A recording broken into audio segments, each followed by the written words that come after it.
Welcome, everyone. Welcome, Dr. Zameer. I'm Dr. Beena Gandhi, Deputy Director Research, SAARC Cultural Centre, and I, behalf of SAARC Cultural Centre, welcome you all to the 7th SAARC Talk Series by Dr. Zameer Careem from Sri Lanka. Before we proceed further, the I invite Director of the SAARC Cultural Centre, Sri Lanka, to deliver welcome address. Over to you, madam. Okay, thank you, Bina. Good afternoon. Dr. Zameer Careem, distinguished guests. It is my pleasure to welcome you all to the 7th session of the SAARC Cultural Centre's talk series on cultural heritage and cultural diversity in the SAARC region. This series represents a significant initiative for us as we strive to foster a deeper understanding and appreciation for the rich cultural heritage and diverse traditions within our region. Our region is a tapestry of vibrant cultures, languages, and beliefs. The diversity we celebrate here is not just a reflection of our differences, but a powerful testament to our shared history and interconnected destinies. Through this talk series, we aim to create a platform that encourages dialogue, exchange, and learning, allowing us to explore the depth and breadth of our cultural landscapes. Today's session is particularly special as we delve into the fascinating topic of bridging beliefs, saints, and symbols of syncretism in South Asia. Our esteemed speaker, Dr. Zameer Careem, distinguished lecturer in international relations at the General Sir John Kotelawala Defence University, will lead us to this exploration. Dr. Karim's extensive knowledge and research in this area make him the perfect guide for today's discussion. And we are deeply honored that he has taken the time to share his insights with us. In a world where differences are often highlighted more than similarities, the subject of today's talk is both timely and important. Saints across different cultures and religious traditions in South Asia have often acted as bridges between diverse communities. They remind us that our cultural and spiritual heritage is connected with shared experiences, mutual respect, and a profound sense of unity. I encourage all of you to actively participate in today's discussion. Your questions, reflections, and insights are what make these sessions truly meaningful. Let us engage in this dialogue with open minds and hearts, ready to learn from one another. Before we begin, I would like to express my deepest gratitude to Dr. Karim for his valuable time and for sharing his expertise with us today.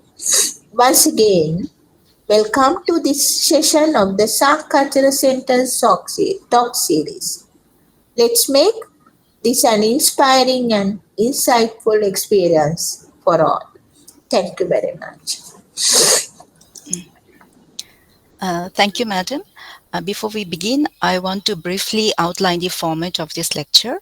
After the lecture, there is a question and answer session where the participants can ask questions or they can give their comments.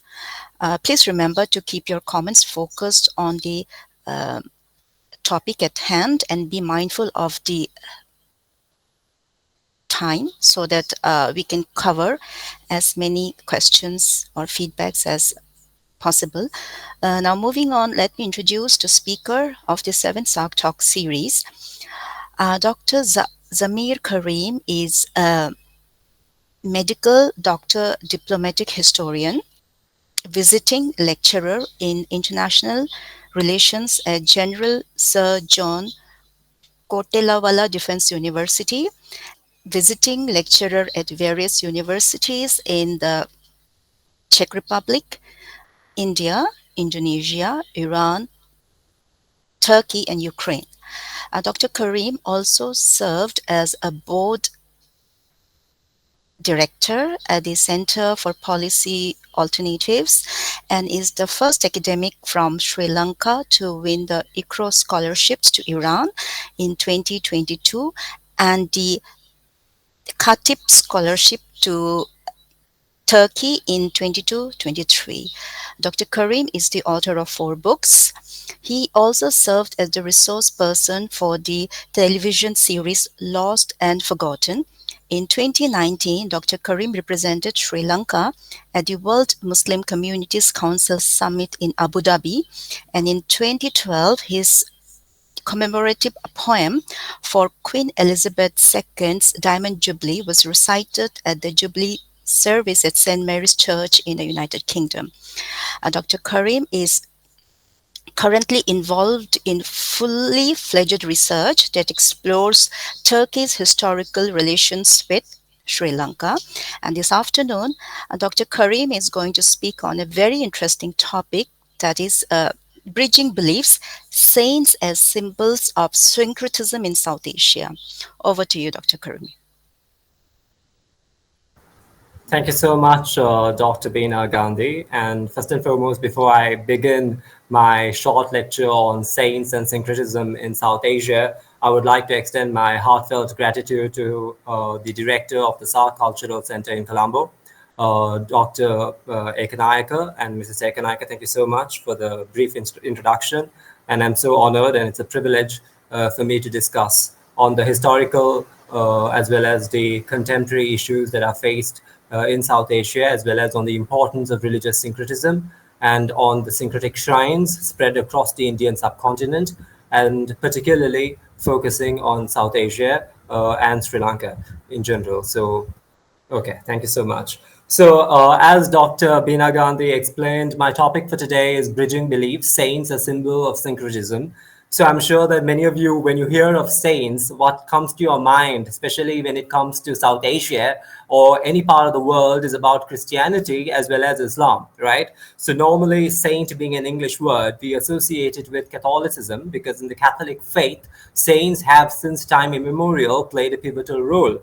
So talking about sainthood, when we really look into Abrahamic religions such as Catholicism as well as in Islam, it's seen differently. Likewise, when we look into Eastern religions in the Indian subcontinent, particularly Hinduism as well as Buddhism, yes, there is a concept of sainthood. It is understood differently. And the most important aspect here is that saint being a word that is derived from a European language and not something which is associated with the languages that are spoken in the Indian subcontinent. The way sainthood is understood by different communities as well as different countries that make up the South Asian region, in fact, differs from place to place. So, as I mentioned earlier, when it comes to Catholicism as well as when it comes to Islam, there is a concept of sainthood understood differently. Different terms are being used. So, when it comes to Christianity, especially the Catholic faith, sainthood has been an important part of it for a very long time. And during the medieval ages, they came up with a system of appointing or canonizing saints. So the saints have to be proclaimed or have to be identified and announced by the Pope, by the Catholic clergy, and it has to be recognized by the institutions that are based in the Vatican or in Rome. So talking about the Catholic faith, as we all know, in South Asia as well, we have some of the most renowned Catholic personalities who have been canonized. So as I mentioned earlier, it is not an easy process. It's a time-consuming process, because before the Pope canonizers, or before the Pope announced that this particular individual is a saint, they have to go through a process of verifying the miracles which the saints are supposed to have performed. So saints are more like holy men, those who are devoted to their religion, who have given up on worldly possessions and materialistic life, who have devoted themselves to the welfare of the people. They're known for their piety, they're known for their services that are rendered to the society, and so on. So when it comes to South Asia, we have many who have been, in fact, canonized by the Roman Catholic Church. So talking about one of the most prominent personalities in South Asia is none other than Mother Teresa. So again, Mother Teresa, who was in fact, the process of canonizing her, in fact, took a very long time, close to almost 10 years.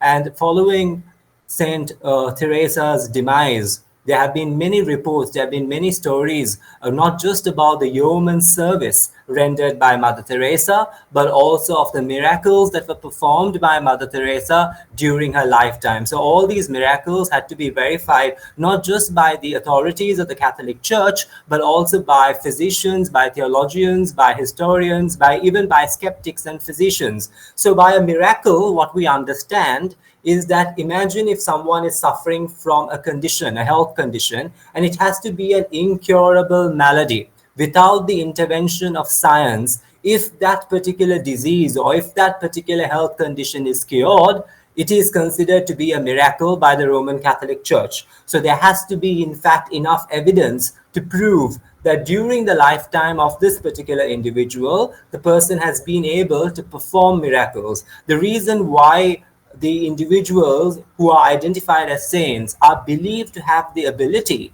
to cure incurable maladies is because of their closeness to God. So when it comes to Catholicism, yes, those who are believed to be in the path of God, known for their yeoman service, like Mother Teresa, for example. So she, in fact, devoted substantial period of her life in Calcutta, in India, and she, in fact, carried out a lot of charitable activities. She's known for her kindness, she's known for her service, she's known for her devotion to the Catholic faith, and for the work that she carried out across the Indian subcontinent, particularly focusing in Calcutta. So there were many people who have been cured. For example, there have been accounts of lady claiming that, in fact, her tumor, which was supposed to be incurable, was cured because of the prayers of Mother Teresa. Likewise, a person who had come from Brazil has also claimed that, in fact, his incurable malady, his disease with which he was seized with, was also cured as a result of the prayers and blessings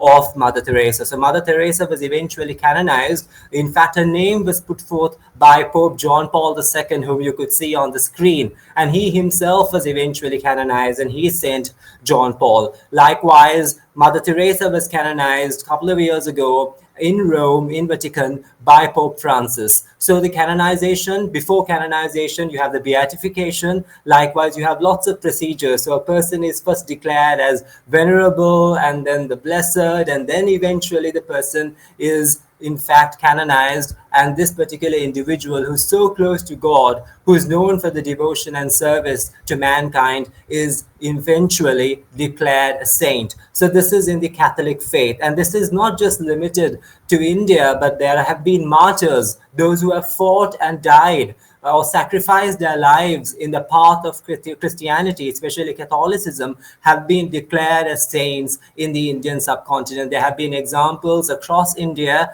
likewise even in places in Pakistan as well as in Sri Lanka. Talking about Sri Lanka, the country where I hail from, even in Sri Lanka, Father Joseph was, who is in fact an Authoritarian priest. He was a Goan priest. He hailed from India, from Goa. And this was during the Dutch colonial period in Sri Lanka. So for those who do not know, Sri Lanka was first colonized by the Portuguese, the maritime provinces of Sri Lanka. Catholicism was introduced during the Portuguese colonial period. So I moved on to the next slide. So he is the first saint of Sri Lanka who was in fact declared a saint. So he in fact is Joseph Vaz, Father Joseph Vaz, who in fact came to our country from Goa which was a Portuguese colony at the time. But then, as I mentioned earlier, Sri Lanka was a Portuguese colony, and then the Portuguese were usurped in the mid-17th century, and the Dutch came to power. And then when the Dutch arrived, obviously the Dutch started their proselytizing, and they wanted to promote Calvinism, Protestant faith, Presbyterian, Dutch Reformed Church. And during this period, Catholicism was basically forbidden. So those who practiced the Catholic faith underwent a lot of pressure. They were subjected to religious persecution, and many were put to death. And it was during this critical period that Father Joseph Vaz, a Goan Franciscan friar, comes to Sri Lanka, or Ceylon as the nation was then called, and then preaches Catholicism in the Kandyan kingdom as well as in the maritime regions of the island. So he was eventually, after many years, despite the fact that there have been many miracles being reported across many centuries, across the island, from different parts of the island, he was recently canonized during the visit of Pope Francis to Sri Lanka. So he's one of the saints of our island, saint of Sri Lanka, who in fact traces his origins to Goa, from where he hailed from. Moving on to the next slide. This is a slide featuring a man who's praying, and it says, Aulia Allah, I hope. So, as I mentioned, Catholicism has its own way in which they, in fact, declare someone a saint. And when it comes to Islam, now you should understand that Christianity has many denominations: Catholicism, Baptism, Baptist Church, the Lutherans, the Methodists, the Anglicans, Presbyterians, Seventh-day Adventists, and so on. Likewise, when it comes to the Muslims as well, you have the Sunnis, you have the Shia, you have different schools of jurisprudence, you have the Shia sect, you have the Sunni sect, you have the Shafis, you have the Hanbalis, the Malikis, as well as you have the Sufis, those who are known for their Islamic mysticism, right? So in the Indian subcontinent, Sufism has always played a major role, especially starting from the 12th and the 13th centuries. And talking about the Sufi sect as well as the Muslims who reside in the Indian subcontinent, starting from the 12th, 13th centuries, there has been a lot of reverence given to spiritual leaders, those who have been identified as walis. So wali, in the sense what we understand by the Arabic word wali, is someone who is a friend, a guardian, a protector. So guardian or a friend of God, someone who is very close to God, someone known for their piety, for being zealous, for being very religiously fervent, who has in fact done miracles during their lifetime and even after their demise, known to have in fact those who go to their tombs, those who go to their dargahs, as they are called in India, while in Sri Lanka you call them, ziyarams. So when you go to these particular places, the tombs of those who were in fact spiritual leaders, spiritual guides, those who were Sufi scholars, now you have these sites across the Indian subcontinent, whether be in Pakistan, Afghanistan, India, Bangladesh, Nepal, Sri Lanka. You find all these ziyarams, or you call them as Zawiya, and all these places known by different names. Again, it differs from country to country, right? So when we talk about the Naqshband Tariqa, which is basically it's quite popular to find these saints who are being declared. So wali, you identify them as wali in Sri Lanka as well as in India and other parts of South Asia. You normally use the word wali, basically meaning protector, guardian, or friend of God. And this has been the term that has been used, the plural being awliyas, right? So awliya being one of the friends of God, or one of those who are very close to God, who has a good relationship with God. And these people are supposed to have definitely reached heaven, have gone to paradise. So that's the belief held by Muslims, just like how the Catholics believe that the reason why these saints are able to perform miracles, or those who pray to these saints or pray to these requests, the intercession of saints, are able to find a solution to their problem, is because they are believed to be in heaven after their death. Likewise, even the Muslims believe that those who were religious scholars and figures, after their death, they in fact entered paradise. So because of their closeness to God and because of the ability for them to intercede, to be an intermediary. Again, I should mention, not all branches of Islam recognize sainthood.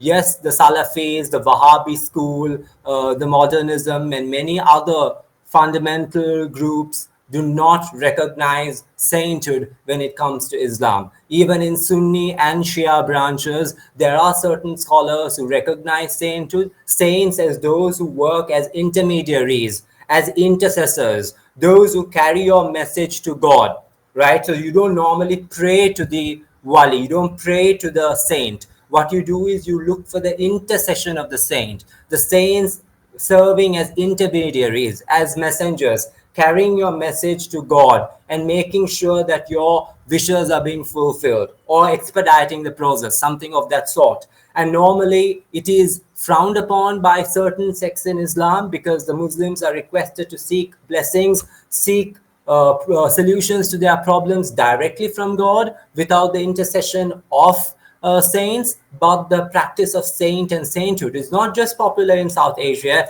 it's popular across the Middle East as well as the Mediterranean and North Africa and the Maghreb region. So again, lots of terms are used to identify these saints in different parts of the world, especially in South Asia. So now I moved on to the next slide. I hope it's visible. The famous, the turquoise blue mosques that you find in Afghanistan. So in Afghanistan, in Mazar-e Sharif, one of the most sacred sites in Afghanistan where people go on pilgrimages. Now again, it's contested whether Ali ibn Abu Talib, the cousin and son-in-law of Prophet Muhammad, peace be upon him, is either some sects or majority of the Muslims believe that he was buried in Najaf, which is in Iraq, and some believe that he was buried in Afghanistan in Mazar-e Sharif. I hope it's visible now. Mazar-e Sharif, the tomb of the mausoleum of. Okay, so as I mentioned, Afghanistan, part of South Asia, you do find all these shrines that are devoted to numerous saints, not just in Afghanistan, even in Pakistan and all these places. Mazar-e Sharif, a site of pilgrimage, popular, believed to be the place, the resting abode of Ali ibn Abu Talib. It's believed by certain sections of the society. Again, I keep reiterating the fact that it's not the entire South Asia or the entire world that believes that Ali ibn Abu Talib is buried there. It's only certain groups or certain sections or certain Naqshband order believe that Ali ibn Abu Talib is buried in Mazar-e Sharif in Afghanistan. So talking about Afghanistan, there is also another city in Afghanistan which is quite popular, which is called Chisht. Now I'm going back to get to the slide. So as I mentioned, again, the Chisht order of the whole Sufi order. The Sufi has many branches. You have the tariqas and so on. So when it comes to the Chisht order, which gets its name from a place in Afghanistan, the Chisht Sharif. And when we talk about the Chisht order and then the Sufism spreading in the Indian subcontinent, someone who comes to mind is Khwaja Sheikh Moinuddin Chishti. So he is in fact a man who hailed from Persia. The Chisht order was in fact established by various other scholars who eventually introduced it to the Persian region. And eventually from Persia, you have this very famous, renowned saint in India who in fact hailed from Persia, called Khwaja Sheikh Moinuddin Chishti. So Khwaja Sheikh Moinuddin Chishti, who hailed from Persia, travels to Afghanistan, and then from Afghanistan he moves to India, and he spends the remaining years of his life in Ajmer, which is in Rajasthan, right? So he's supposed to have propagated, made it very popular. The Chishti order, Sufism, in fact, spread across the Indian subcontinent thanks to the teachings of his. He is known to have performed numerous miracles. Till date, people flock in large numbers to Ajmer in Rajasthan, where not just the Muslims. Now, this is where the syncretism comes into play. So in India, in Rajasthan, in Ajmer, I'm talking about starting from the Delhi Sultanate period all the way up until the recent years, even today. If you go to Ajmer, you have people from all walks of life, different ethnic, religious backgrounds, Muslims, Hindus, Christians, and others who come to this site in order for them to pray and seek not just the blessings, but also to make supplication and to also get their problems solved. Those who are suffering from incurable maladies come to these regions to seek prayers. So this has been a famous site in India, Ajmer in Rajasthan, and all of those who go there, the Qawwali music, and the place is known to be a syncretic shrine for a long period, dating back to the till Sultanate and even during the Mughal period. So I don't want to go much into the history. Moving on to the site, as you can see right now, is the slide visible? I hope so. Yes, it's visible.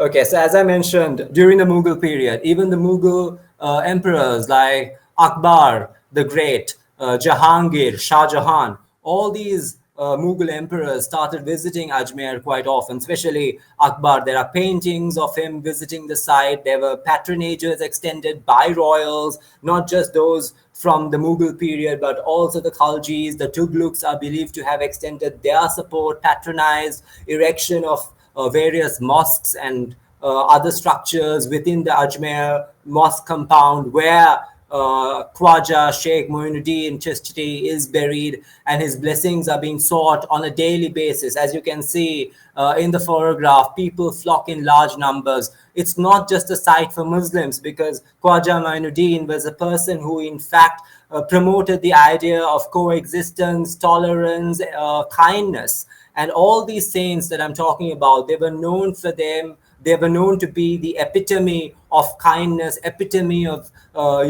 supporting people, charity, and for their altruity and all that. So again, Ajmer is a renowned site, talking of India.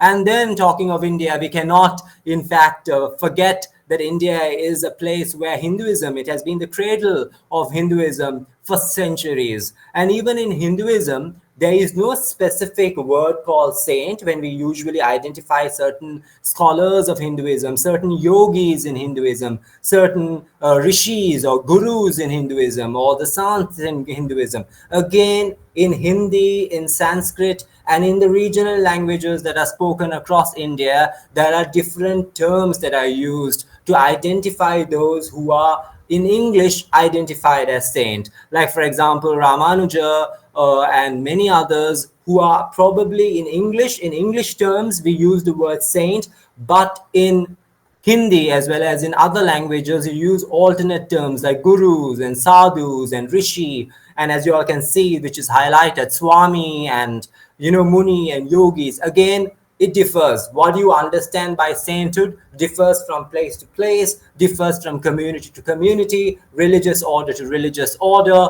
religious group to religious group. And when it comes to South Asia, even caste, villages, the way they identify varies. And then talking about our friends from Bhutan, from Nepal, from Sikkim, from the Himalayan region, as well as from the Tibetan plateau.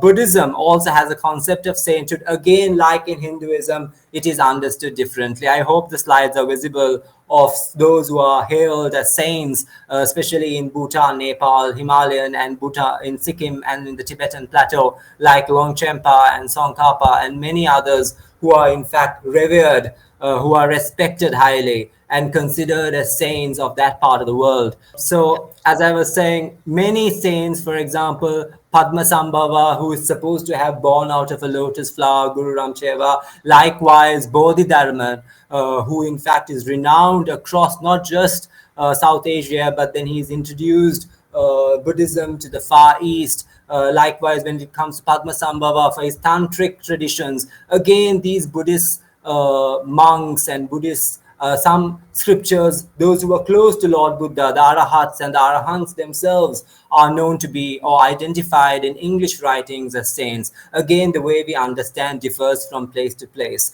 So whether it be Padmasambhava or whether it be Bodhidharma and many others, especially in the Himalayan region, are identified in the writings in English as patron saint or as renowned scholars. They have given up their worldly life, worldly possessions, engaged in meditation, known for their charitable activities, known for their altruism, their benevolence, their kindness, and also for also defeating demons, and for defeating dragons, and lots of mythological stories. A lot of legends are associated when it comes to saints, especially Buddhist saints in the Himalayan plateau, in the Himalayan region, Himalayan mountain range, mainly when it comes to Bhutan and Nepal. So in Bhutan, you have, I'm sure the Bhutanese might have always been familiar with Drupka Kunle, who is considered as one of the patron saints of Bhutan. So a photograph of him, which I would like to show, and you'll see.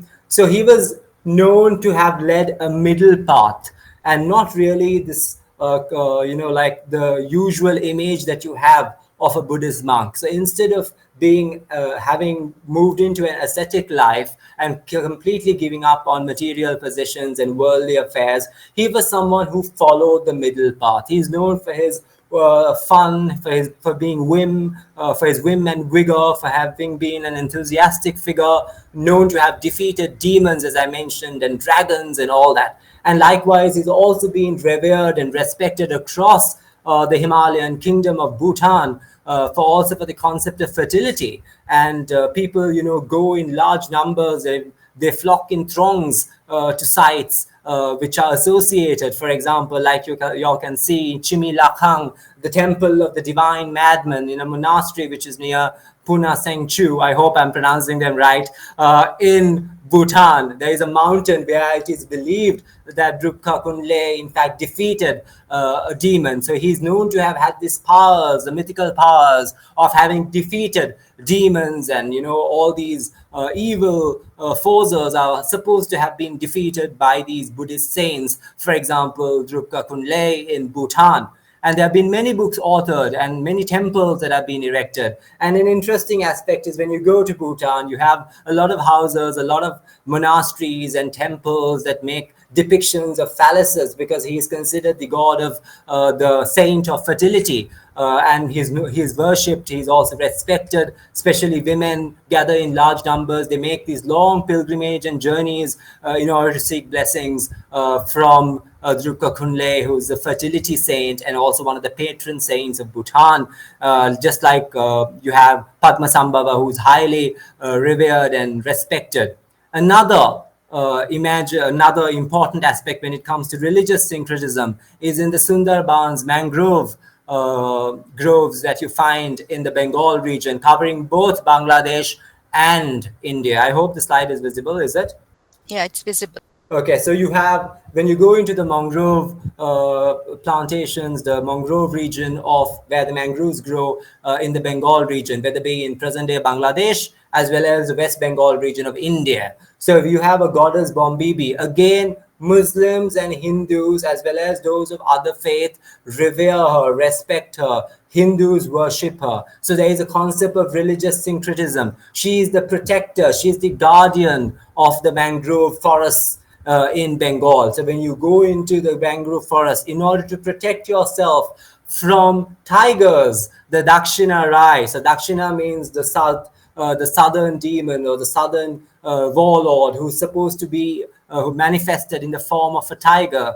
The next slide, I hope it's visible. So people in fact worship goddess Bombibi before they enter the mangrove forests of Bengal. So what they usually do is they make offerings, they make short prayers, and especially those who go into the forest to collect honey tappers, likewise those woodcutters and even fisher folk, fishmongers, then before they enter the mangrove forests in Bengal to protect themselves from the Bengal tigers, who are in the Bengal tigers, which are kind of considered to be the images or the reincarnations or the representation of this Dakshina Rai. So they seek the blessings of goddess Bombibi before they enter the mangrove forest of Bengal. This is practiced not just in Bangladesh, but also in the West Bengal region. So again, an example of religious syncretism when it comes to the Bengal region, covering both Bangladesh as well as India.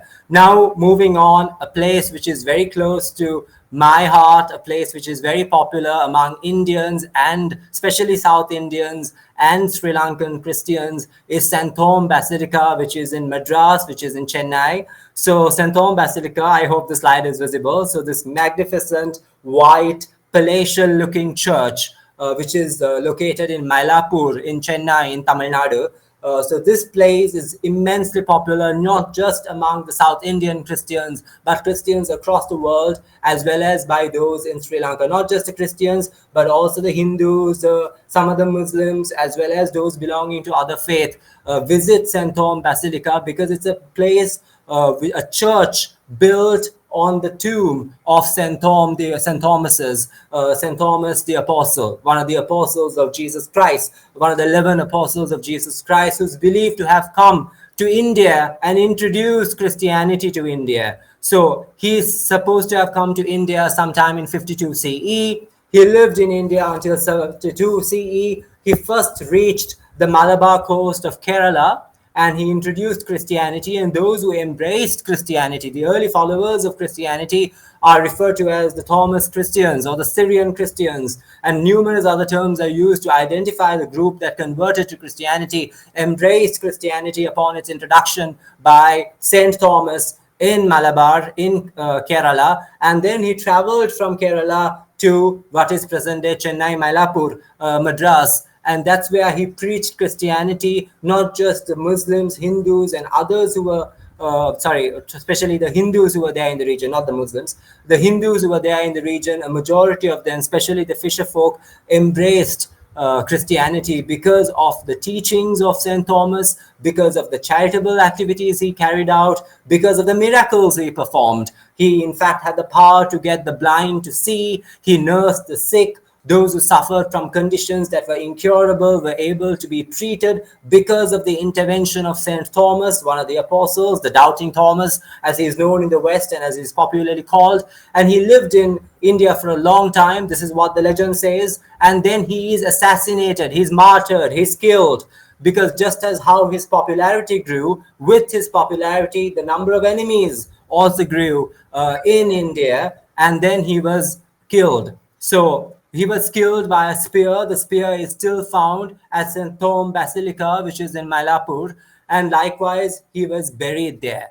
And after many years, some of the relics, some of his bones were in fact transferred to Italy, first to Iraq and then to Greece and then to Italy. So it's a long process. And even Marco Polo, the famous explorer, has made mention of St. Thomas's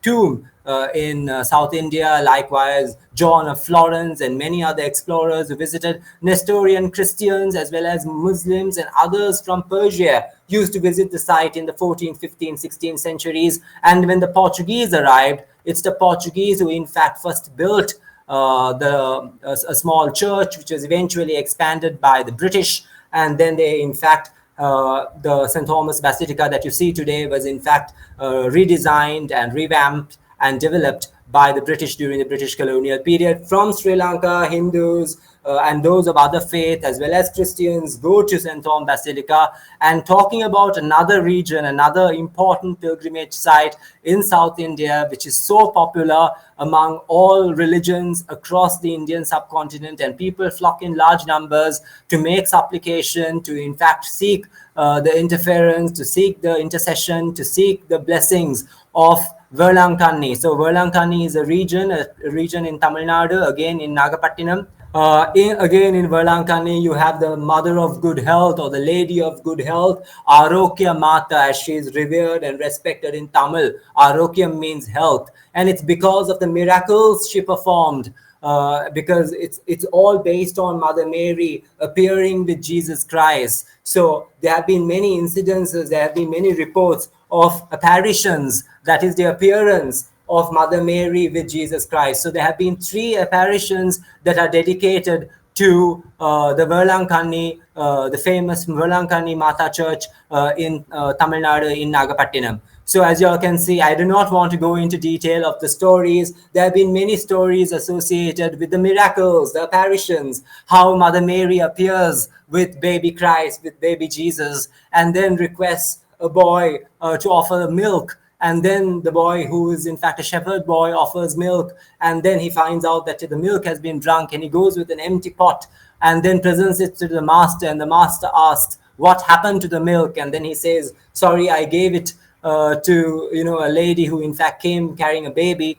And then when the master shouts at him and then checks the pot again, he finds out that the milk gushes out of the pot. It's one version of the story. There are also other versions of the story, how this boy helps Mother Mary, the apparition, the sighting of Mother Mary with baby Jesus, and when she requests for milk, he offers buttermilk. Some records say milk, and after the milk was consumed, still the pot was constantly producing milk. So it was miracle number one, which was witnessed in the late 16th century. And again, the second miracle, and that's the reason why Mother Mary with Jesus, the apparition, the sighting, which the reason why she is referred to as Arokya Mata, Arokya meaning health in Tamil. And when you really, the second story is about a boy who was crippled, who was selling buttermilk. And this boy who was crippled, who was selling buttermilk, who was lame, who couldn't walk, who was suffering from a condition. Again, Mother Mary, Mata, appears with baby Jesus, apparition happens, and then she requests for buttermilk. The boy who's crippled offers the buttermilk, and then she requests the boy to go to the neighboring village and inform a rich merchant there to build a church in her name. But then the boy gets up, and to his surprise,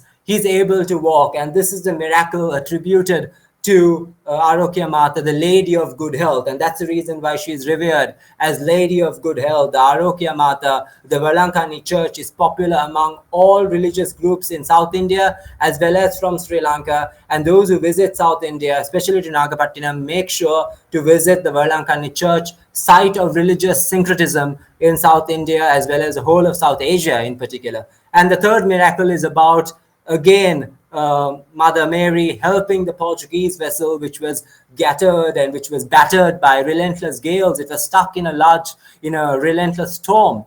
And then the Portuguese crew, comprising of 150 members, were saved from, a ghastly debacle by the intervention of the third apparition. So Mother Mary and Jesus in fact saved them. So these are stories, these are legends that are associated. Again, the way in which it's perceived varies from place to place. Again, Valankani Church is a site of veneration, a site of religious syncretism, and so on. And as you can see, the photograph probably is visible. Huge.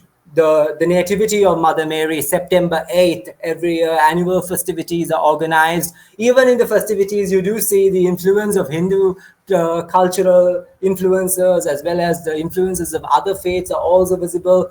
People of all faith gather in large numbers, especially to celebrate such occasions. And then moving on to dargahs, as I mentioned, those who are revered as saints in Islam, the walis, the awliyas, and those who are considered to be as protectors and friends of God. And these people, the places where they are buried, or the tombs which were erected in honor of these saints, are referred to as dargahs. So you also have a famous dargah in Kathmandu in Nepal called the Dargah of Shah Miskin Baba. Again, he's supposed to have been a fakir, who hailed from Kashmir, who comes to Nepal. He wanders about, and he's also known for his miracles that he performed during his lifetime. And even after his demise, those who went to the site and sought his intercession, sought his blessings, in fact, they found that their calamities were resolved. Likewise, there are many sites across South Asia. I do not want to dwell deep into such. Bulle Shah Dargah, for example, in Pakistan, the Punjab region. He's revered as the father of Punjabi enlightenment, and again a Sufi reformer. He's considered a philosopher and a Chishti Sufi poet. And Bulle Shah Dargah, which is visible on the screen, I believe, is one of the famous sites in Pakistan. Again, a site of religious syncretism. Before Pakistan was established, even during the period of the British Raj, people of all faith used to visit Bulle Shah Dargah, and it's among the most popular sites of veneration, pilgrimage sites, and it was a site of religious syncretism during the British Raj. And some of his poems are even mentioned in the Granth Sahib, and there are lots of stories about it as well. And then when it comes to other saints, and when you go to Bulesha Dargah, you do find those who are playing the Qawwali music is very popular in those sites, and likewise other sites in Pakistan, such as the shrine of Baba Farid, which is in Pakpatan in Pakistan. Again, a Sufi mystic Baba Farid, popular during the British colonial period, popular to have been a site of religious syncretism. And then he's not just revered by the Muslims, but also by the Sikhs.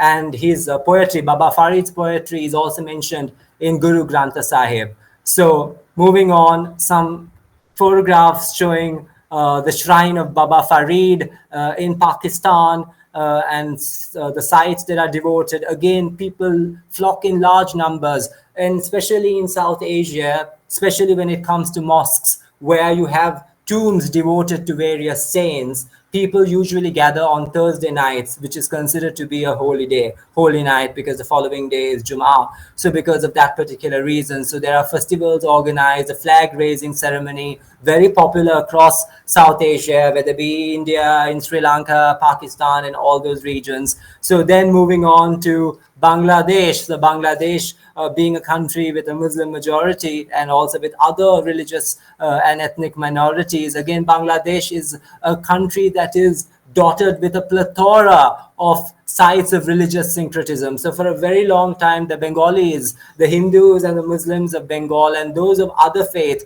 have in fact been visiting sites of religious syncretism. And for example, the Shah Jalal Dargah in Sylhet in Bangladesh. Again, some photographs just before I move into Sri Lanka. Again, a site of religious syncretism, people flock in large numbers, and miracles are supposed to have taken place during his lifetime as well as even after the demise of Shah Jalal. And people go there, make offerings, as well as they pay homage, they pay their respect, they seek their intercession. Not just in the major cities, but in villages across India. You go to Uttar Pradesh, you go to Bihar, you go to Rajasthan, not just in North India, but even in Tamil Nadu, there are many ziyarah, many dargahs that are like considered to be 44 feet long, tombs that are 40 feet long, 44 feet long. There is one tomb in South India which is 144 feet long. So there is a lot of veneration for saints, especially when it comes to the Sufis who reside across the Indian subcontinent. And an example from Uttar Pradesh, as I mentioned, the Bade Purush Dargah, which is in a very small village. Again, people come not just from India, of various faiths such as Hindus and Muslims, but people also apparently visit the site from neighboring Nepal as well. So again, sites of this nature are popular across India.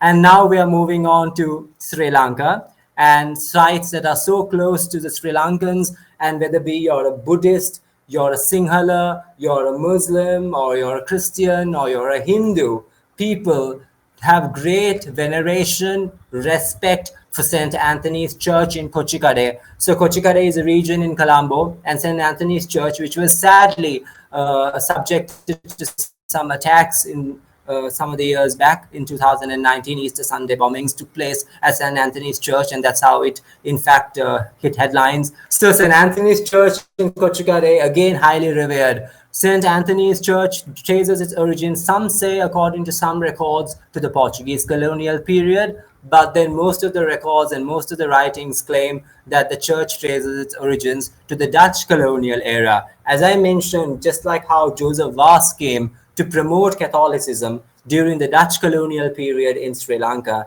during the Dutch colonial period, another priest, another Oratarian Catholic priest, called Father Antonio visited Sri Lanka, and Father Antonio is supposed to have performed numerous miracles during his lifetime. He was based in Colombo. He lived down Maliban Street, and there was a time that he in fact was persecuted even by the Dutch. So the Dutch were in fact trying to hunt him down because Father Antonio was known to be propagating Catholicism in Colombo. So this was during the Dutch colonial period, and some of the miracles performed by Joseph Vaz, and he was a close friend of Joseph Vaz, Father Antonio. And one of the miracles which is ascribed to Father Antonio, and why St. Anthony's Church is very popular among Sri Lankans of all faith, is the story of how Father Antonio prevented sea erosion So it is believed that Father Antonio was in fact persecuted by the Dutch. He was in fact to be attacked by the Dutch, and he sought the help of the fishmongers, the fisherfolk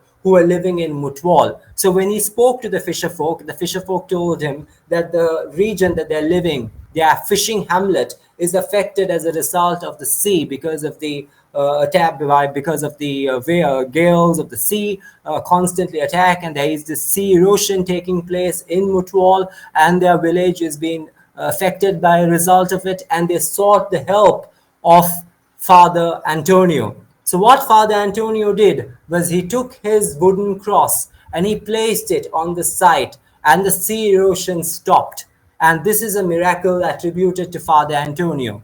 And in fact, this miracle was also a surprise to the Dutch officials who were based in Ceylon at the time. And then what happened, there was a very small church that was built. This is during the Dutch colonial period, during the lifetime of Father Antonio. And then Father Antonio carried out his charitable activities. He helped the poor, he nursed the sick, he performed numerous miracles. He even had a small shop built, according to some versions of the legend, and he helped those who are in fact in hunger, those who are deprived, the underprivileged, were supported by him. And this very small shop that he built, as well as the church, eventually were developed during the succeeding years, during the decades that followed. And this it's also one of the reasons why it's called Kochikade, because Father Antonio is supposed to have come from Cochin, and he built a shop, and shop in Sinhala and in Tamil is Kade, and that's how it got the name Kochikade. This is one version of the story. Again, I have to mention that during the Dutch and the British colonial period, there were many who hailed from Cochin who settled in the Kochikade area of Colombo, and that's also one of the reasons why the place was called Kochikade. Anyway, Father Antonio, who was in fact instrumental in promoting Catholicism in Colombo during the Dutch colonial period, lived and died, and when he died, he was buried in the church. And then later, during the decades that followed, there was a statue of Saint Anthony of Padua, famous Portuguese priest, whose statue was brought. He is known to have been immensely generous. He's known for his kindness, for his altruism, as I mentioned. This father, Saint Anthony of Padua, so the statue of Saint Anthony of Padua was brought to Sri Lanka and installed in the church where Father Antonio had in fact built and served and rendered his service. So then from this point onwards, there have been many miracles attributed to the church. So those who suffer from all sorts of calamities go to this particular church, St. Anthony's Church in Kochikade, which is immensely popular across the island. Whether you're a Muslim, even Parsis visit the site. So the Zoroastrians who live in Sri Lanka have also visited. It's a very popular site. People go light candles at St. Anthony's Church. My own grandmother was a very strong devotee of St. Anthony, and St. Anthony's is renowned and a popular site across popular site in Sri Lanka, and highly revered, highly respected by all sections of the Sri Lankan society. Whether you're a Buddhist, Hindu, not all of them, those who have the belief visit St. Anthony's Church, Kochikade. Immensely popular among Sinhalese, Tamils, even by Muslims, especially by the Malay minority. In the past, probably 20-30 years ago, till then, majority of the Malays, especially the elderly women, used to visit St. Anthony's Church. Despite being Muslims, they used to visit St. Anthony's Church, make supplication, make offerings, pay homage, seek the intervention, the intercession of St. Anthony of Padua. And there are numerous other bishops and renowned priests who have also been buried at St. Anthony's. Festivals are organized, annual festivities, as you all can see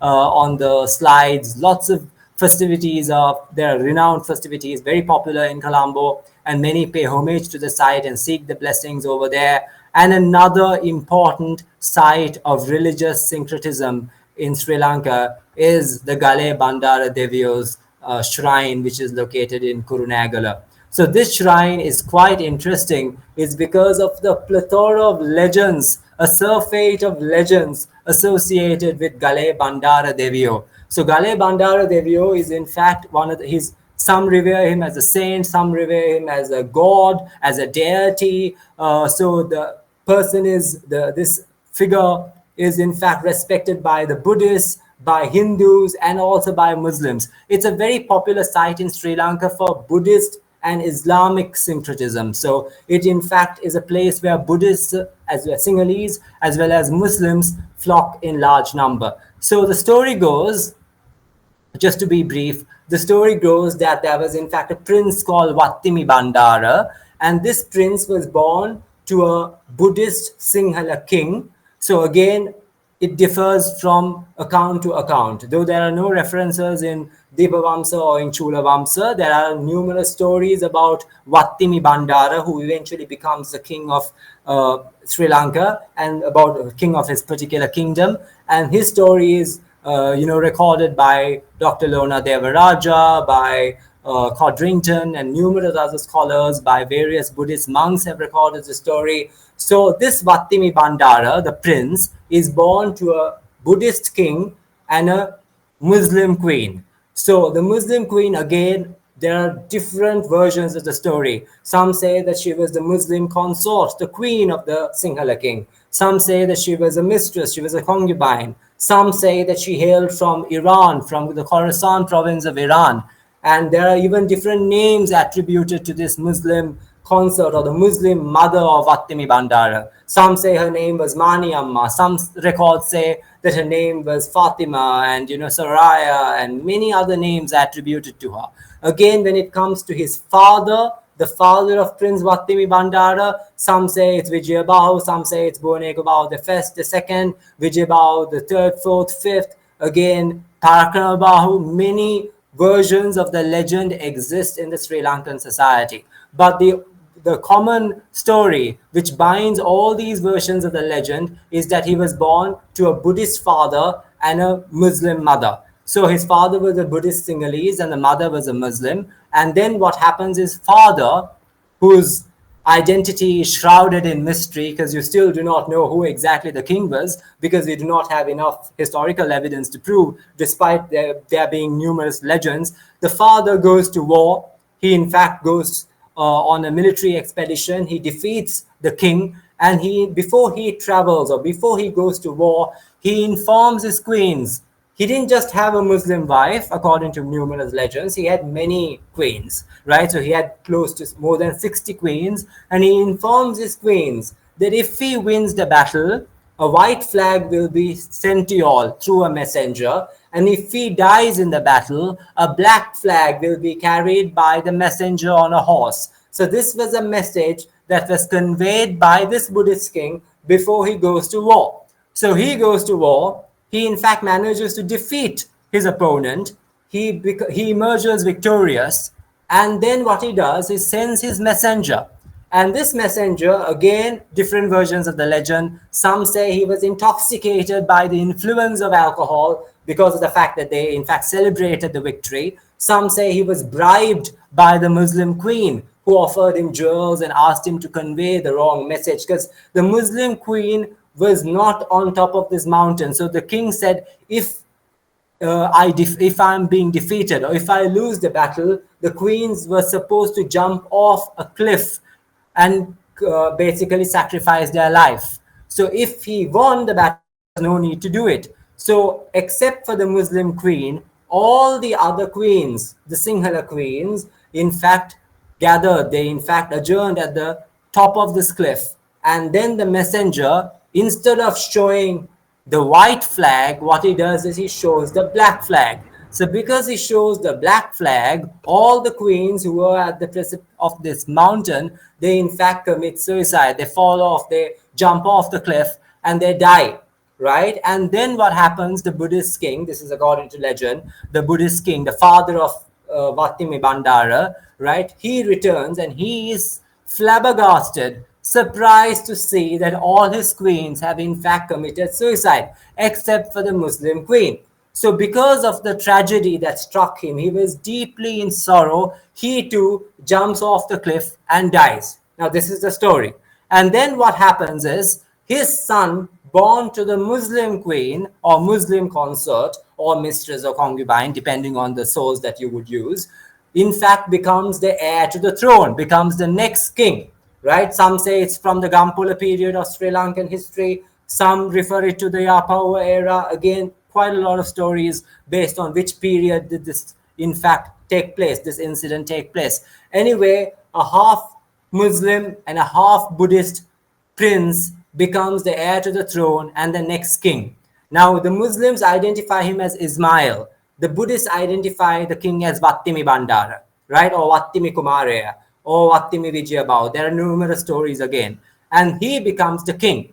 Now, imagine someone who is half Muslim, who was in fact raised by his Muslim relatives, who is identified as Ismail by the Muslims back then, and he was raised in a Muslim fishing hamlet called Beruwala. He becomes the next king. And the courtiers, the ministers of his father, are unhappy with the appointment of a Muslim king because he was practicing Islam, according to some versions of the story, was unaware of the Buddhist rituals, was unaware of the rites and rituals that were supposed to be performed according to the Buddhist Sinhala culture, right? And then they, in fact, figure out a way. They try to plot, the ministers try to plot and assassinate the king. So the king comes to know that there is gold. Some say gold plate, a pot of gold coins. Again, different versions of the legend is found in a Kurunegala lake. So Kurunegala area was under his constituency. He was basically ruling, his kingdom encompassed different regions, and the lake that you see on the screen, and there was supposed to be a large gold plate which had to be extracted. So what did the king do? This Vattimi Bandara, the half Muslim, half Buddhist king who becomes the king, he in fact instructs Kattidiyas or black magicians, okay, sorcerers and black magicians of Sri Lanka, single Buddhist magicians are asked to come to his palace and perform specific rituals. And those rituals are performed in order to extract this gold plate from the lake. But he realizes that even though the rituals are being performed, the gold plate was not being able to be extracted. So he in fact put to death, he executed, he killed a large number of Kattadiyas, or those sorcerers or black magicians were killed in large numbers. Again, versions of the story differ. And then what happens is that a group of ministers go to Vattimi Bandara, okay, or King Vattimi right now, and the half Muslim, half Buddhist king, and tell him that, okay, if you want to get the gold plate out of the lake, what you ought to do is you're supposed to perform a specific Buddhist ritual called the Pirit ceremony, right? A Pirit is supposed to be chanted, sacred texts are supposed to be recited. And when you do this specific ritual, when this particular ritual is performed, you will be able to extract the gold that you wish from the lake, right? And then the king readily agrees. He performs the ritual. The Buddhist monks gather, and this ritual is performed on top of a rock, a large rock, Etagala, or the elephant rock, because it is in the shape of an elephant. So let me show you the next photograph. As you can see, a large rock overseeing the Kurunegala city today. This large rock known as Etagala, or the elephant rock. Right on top of this rock, Buddhist monks gather. Some say they were not real monks, those who wore the Buddhist robes, the monks' robes, and not really the Buddhist monks. And the second picture that you see, as you all know, those who are Buddhists would obviously know that during a Pirit chanting ceremony, there will be a sacred thread that will be passed. So what the Buddhist monks and the ministers told Vattimi Bandara is that if you follow the thread, right at the end of the thread, you will be able to get the gold. So what Vattimi Bandara did is he followed suit. He believed, he gave in to the, this suggestion that was put forth by the courtiers. He follows the sacred thread. And then what happens? He comes to the edge of the cliff and he falls off the cliff and he dies, right? So this half Buddhist, half Muslim king dies because he falls off the mountain and he dies. Now comes a different version of the story depending on the Buddhist version and the Muslim version. So the Buddhist version says that when he died, when he fell off the cliff and died, because it was unexpected, he was vengeful. He was in fact bursting in anger. He in fact transformed into a devil, or yaksha in Sinhala. So he became a devil, a raksha, a yaksha. And what he did was he went about killing all those who were part of the scheme to assassinate him. So all the ministers, even the priests, the Buddhist monks, the Katadiyas, and all those people who were in fact involved in the scheme of assassinating him were slaughtered mysteriously. Paranormal activities took place for the next coming weeks, months, because Vatimi Bandara went about killing all those who were accused of being part of the plot that killed him, right? So according to the Buddhist version of the story, Kataragama Deviyo, again, Kataragama Devalaya, which is a temple in Sri Lanka, site of religious syncretism, Lord Muruga or Kadirvela or Vadivela as you identify him, or the Sinhalese call him as Kataragama Deviyo. Kataragama God, Deviyo meaning God in Sinhala. This God appears in front of this Vattimi Bandara, the king who has now transformed into a demon, into a Raksha, into a devil, and calms him down. He performs a placation ceremony, manages to calm the nerves of the Raksha, and then this Raksha, who had gone about and killed all those who were involved in the assassination scheme, transforms from being a devil to a deity. So because of the blessings and the pantheon of gods gather, and he transforms from being a Raksha or a devil to a deity. And he offers his blessings to those who live in that neighborhood. And there is a temple that was built by the Buddhists of the region, and the Buddhists as well as Hindus and Muslims, they all gather in this particular site to seek the blessings of Vattimi Bandara. Now this is the Buddhist version of the story. The Muslim version of the story also has a very similar incident of him going about and killing, but according to the Islamic version of the story, he did not transform into a yaksha. So he, in fact, the Muslims buried him according to the Islamic rites. Though he was half Buddhist, when he fell off the mountain, when he fell off the cliff, his body was recovered and he was buried. And this buried site is now a mosque. So those who would like to see Gale Bandara Devi or Vattimi Bandara as he is hailed, or Ismail as the Muslims call him, can go to Kurunagala and go to this particular mosque. And as you all can see on the screen, this Vattimi Bandara was buried, right? So when he was buried, even after his burial, they realized that all those who were part of the plot to assassinate him were killed one after another.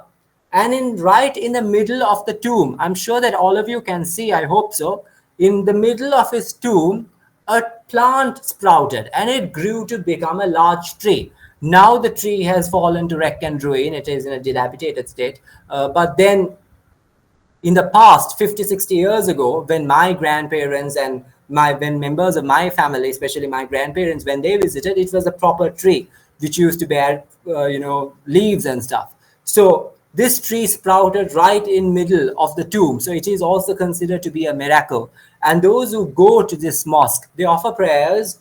Obviously, in Islam, you're supposed to offer prayers directly to God, but request the intercession of Gale Bandara Devi or Ismail as he is referred to, right? So they require his intermediation, him being an intercession, serving as an intermediary, conveying their messages, conveying the requests of the devotees to God Almighty. So this is basically an example of a site of religious syncretism in Sri Lanka, where for centuries Buddhists, Muslims, people of other faith gather in large numbers and pay homage and hold the site of Gale Bandara Devio. He, according to Buddhist tradition, is normally spotted right on top of this Atagala, riding a horse. So that's also one of the reasons why he's often depicted on a white horse. While for the Muslims, he in fact died, he was killed, and then after his demise, there have been many miracles reported,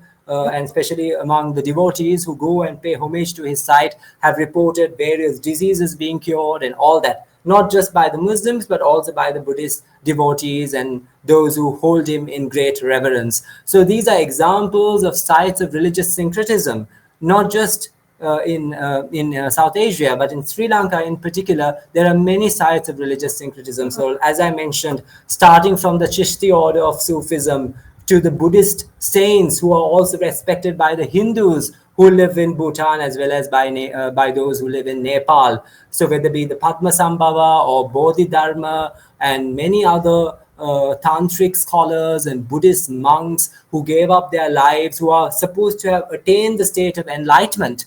Because once you attain the state of enlightenment, there is no rebirth again. And those saints are revered, respected across the Indian subcontinent. And I keep repeating it, the way sainthood is understood differs from place to place, community to community. And in South Asia, given that we have a very large population, we have a plethora of languages spoken across the region, the terms that we use, especially when it comes to Muslims, for example, Dargah is a popular term used to identify the saint tombs, shrines devoted to saints in India and Pakistan, as well as in Bangladesh. But when it comes to Sri Lanka, you normally call them as ziyaram and not necessarily as a dargah. So dargah is seldom used by the Muslims of Sri Lanka as a term. And then they also have other terms such as Zavia. So Zavia is any institution that is associated with Sufism. And especially if there is a Sufi saint buried in a particular mosque, that mosque or that particular place is also referred to as Zawiya, not just in South Asia, but also in the Maghreb region, which is in Northern Africa. So likewise, the Malay community, as I mentioned in Sri Lanka, has a great reverence when it comes to saints. Majority of the saints and mosques that are associated with sainthood in Sri Lanka were built by the Malays, especially in Colombo as well as in the Kandy regions. And you have these mosques are referred to as makam meaning basically a cemetery or a mausoleum in the Malay language, as well as it comes from Arabic. So these are examples of sites of religious syncretism that you find across South Asia. And this presentation, the reason for doing it, is to show that how sainthood has brought people of different faiths together.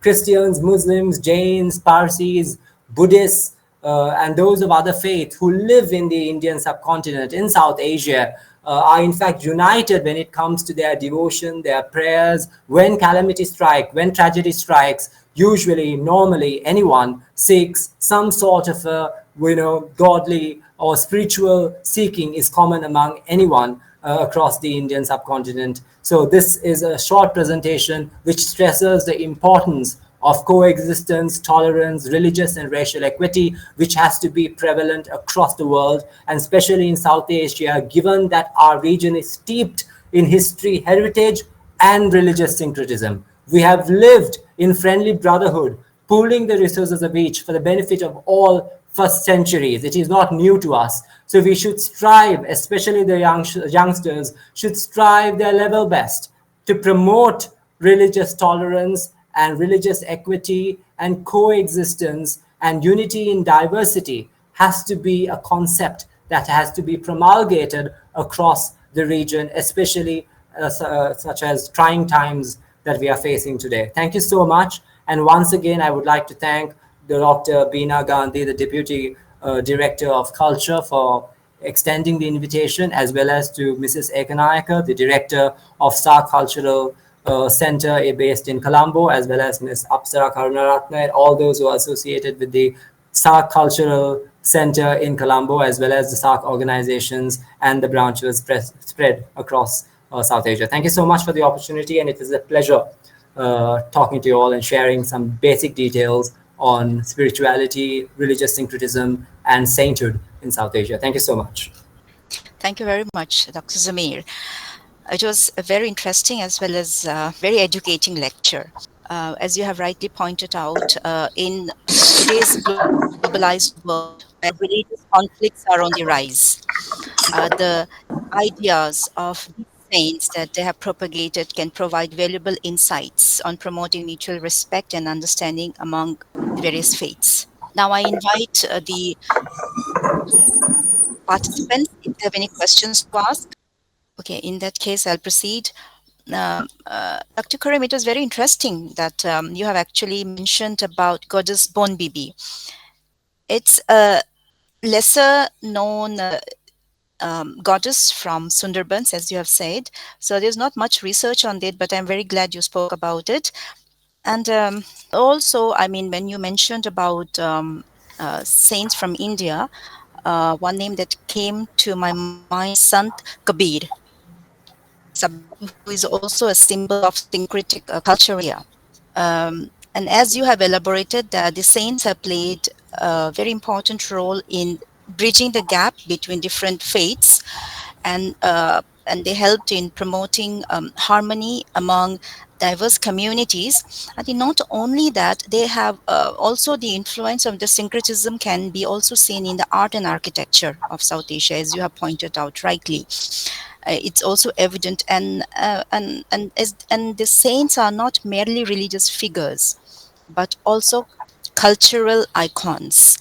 Through their stories, songs, festivals, they have left a mark on the uh, cultural landscape of South Asia. Therefore, it is very important. It is imperative to study the role of saints beyond their religious significance and understand how they have contributed to the syncretic nature of South Asian societies. This way, we can gain a more holistic understanding of syncretism in South Asia. So, thank you very much. In your talk, you have extensively examined the influential role of sainthood in shaping the religious landscape in South Asia. As we know, South Asia is a land where the lines between different faiths and practices often blur, which results in syncretism. As you have shown through various examples, we see the merging of Hindu, Buddhist, and Islamic traditions, creating a very complex web of religious practices and beliefs. As you have rightly mentioned, like sainthood in South Asia serves as a focal point for religious syncretism, where the veneration of saints it transcends doctrinal boundaries, fostering a unique spiritual convergence among followers of diverse faith, including Hinduism, Islam, Christianity, Buddhism. For example, also you have mentioned about Sufi saints, how they have played a crucial role in bridging the gap between different faiths. And in your talk, you have not only focused on India and Sri Lanka, but also Bhutan. You have, in fact, included all the South Asian countries, providing a broader understanding of how saint veneration functions as a symbol of religious unity in South Asian region. So thank you once again, Dr. Zameer. And lastly, I would also like to express our appreciation to all the participants who actively participated. It is through these meaningful exchanges that we can expand our understanding of for regional cooperation in the SAARC region. And now an announcement for the 8th SAARC Talk Series, which is also the last last talk in the series of this year. We have an eminent archaeologist who will join us online from Bangladesh. The details will be posted on SAARC website.